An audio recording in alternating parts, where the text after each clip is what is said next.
చల్లని చినుకై ఎద చేరి సరదాల వరదలో నేనుంటే పరువాల పొంగులను చూసే వెలుగైన చూడని వంపుల్లో తను వార జలకమే ఆడే చనువిస్తే తుంటరి వాన తొలి ప్రాయం దోచడమేనా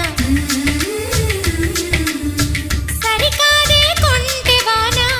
ఎదమీటి పోకె సోన నల్లని మబ్బు చాటు కన్నెల దొంగలా కిలకిల నవ్వి